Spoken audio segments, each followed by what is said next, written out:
Welcome to Immigration Quicktake. This is Tessa Wiseman with the American Immigration Lawyers Association.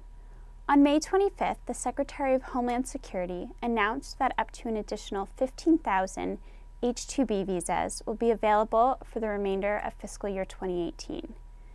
Here to share more details is Diane Rish, Associate Director of Government Relations at AILA.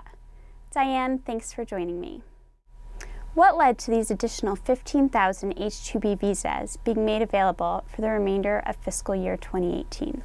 In February 2018, USCIS determined that it had received sufficient H-2B petitions to meet the statutory cap of 66,000 H-2B visas available for fiscal year 2018. Subsequently, in March 2018, President Trump signed an omnibus spending bill to fund the federal government for the remainder of the fiscal year 2018. In that omnibus spending bill, there was a provision included which grants authority to the Secretary of Homeland Security, in consultation with the Department of Labor, to increase the H-2B cap upon a determination that there's an economic need among U.S. employers for these additional H-2B visas. As a result of that grant of authority, on Friday, May 25th, the Secretary of Homeland Security made an announcement that up to an additional 15,000 H-2B visas will be made available for the remainder of this fiscal year.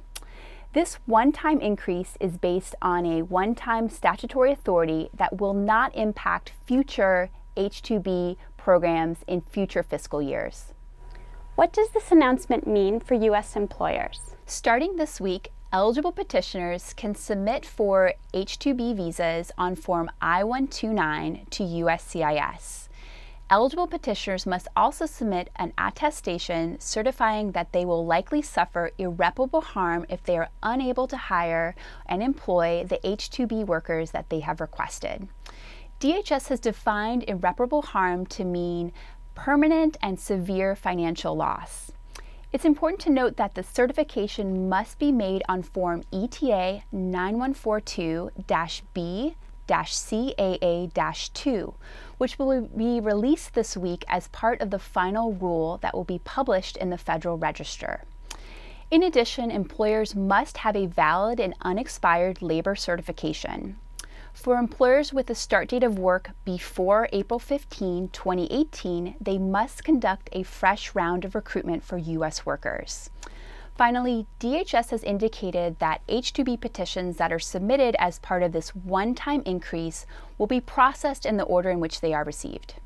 What resources are available to AILA members who would like to learn more about this announcement?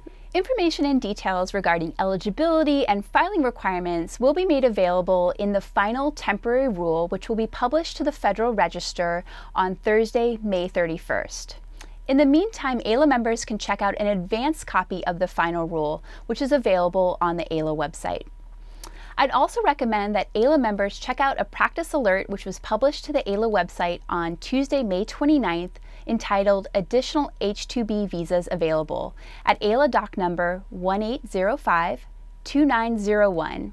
And that practice alert summarizes the requirements that employers will need to meet in order to obtain the additional H-2B visas. Stay tuned for a late-breaking seminar on the topic of H-2Bs, which will take place in late June. The seminar will discuss the impact of the announcement on U.S. employers. It will take a comparative look at the protocols that were put in place in 2017 when a similar announcement was made, and it will help members to navigate the ever-changing H-2B landscape. Thanks, Diane, for joining me. For the rest of you, stay tuned for more updates from the American Immigration Lawyers Association.